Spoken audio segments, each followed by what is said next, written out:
ముందు career and మన AIIMS ఇవన్నీ సాధించినాకనే పెండ్లి పిల్లలు ఏమున్నా ఈ పెండ్లి పిల్లలు వీటి కోసం పెద్దగా బాధపడకండి. ఈ రోజుల్లో అదేం పెద్ద ఇష్యూ కాదు. మీ ఎగ్స్ మీ స్పెర్మ్ తీసుకొచ్చి మా బ్యాంకులో దాచిపెట్టుకోండి, మీకు కావాల్సినప్పుడు వచ్చి తీసుకుపోయి పిల్లల్ని కానండి. అవసరమైతే మీరు భార్యాభర్తలు అయితే మీరిద్దరు కలిసిన తర్వాత వచ్చే ఫీటస్ని కూడా మేము మా ఫ్రిడ్జ్లో దాచిపెట్టి తర్వాత సజీవంగా ఇవ్వగలుగుతాం.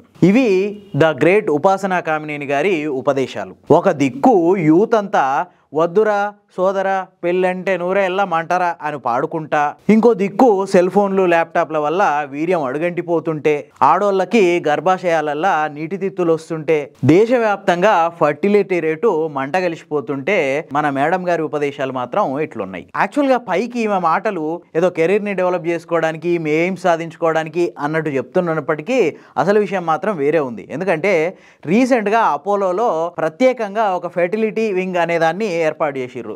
ఏం చేస్తారు దీంట్లో అంటే ఎగ్స్ స్పెర్మ్స్ అట్లాగే ఫీటస్ ఇవన్నీ ఫ్రిడ్జర్లో దాచిపెట్టి కావలసినప్పుడు తీసిస్తారు.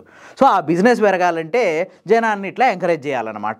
ఇప్పుడున్న లైఫ్ స్టైల్లో మహిళల్లో 35 ఏళ్ళు దాటితే ఫర్టిలిటీ రేటు చాలా దారుణంగా పడిపోతుంది. అంతేకాదు ఈ ఎగ్స్ ఫ్రీజింగ్ అనేది 100% సక్సెస్ రేట్ అనేది ఎప్పుడూ లేదు. వయసు పెరిగే కొద్దీ ఆ ఫ్రీజ్ చేసిన ఎగ్స్ పనికిరాకుండా కూడా పోవచ్చు. నేను చెప్పేది అబద్ధం అనుకుంటే ఒక్కసారి మీరు ఐవీఎఫ్ ద్వారా పిల్లలు కన్న వాళ్ళని కన్సల్ట్ అవ్వండి. ఒక్క కాన్పుకి తక్కువలో తక్కువ 20 లక్షలు ఖర్చు అవుతాయి ఐవీఎఫ్ ద్వారా పిల్లలు కనాలనుకుంటే. అది ఫస్ట్ టైమే ఈ ఐవీఎఫ్ అనేది సక్సెస్ అయితే. ఒకవేళ ఫస్ట్ టైం సక్సెస్ కాలేదనుకో 4-5 సార్లు కూడా ఈ ఐవీఎఫ్ ద్వారా ట్రై చేయాల్సి ఉంటుంది. ఇట్లా ఎవ్రీ టైము రేట్లు పెరిగిపోతుంటాయి. ఎవరైతే ఆ పిల్లలు కావాలని ట్రై చేస్తున్నారో ఆ జంటలో మానసిక ఆందోళన పెరిగిపోతుంటుంది, ఏజ్ పెరిగిపోతుంటుంది.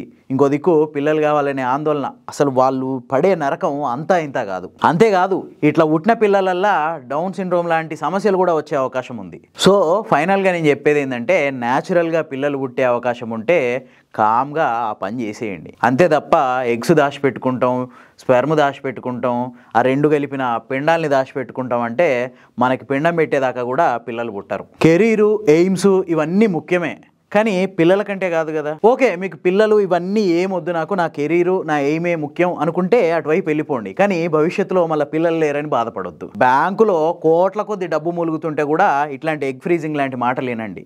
మధ్యతరగతి వాళ్ళు అయితే అంతంత మాత్రం సంపాదనతో నెట్టుకొస్తున్న వాళ్ళు కెరీరు లక్ష్యాలు అనుకుంటా ఇట్లాంటి పనులు చేసిరనుకో లాస్ట్కి ఏముండదు.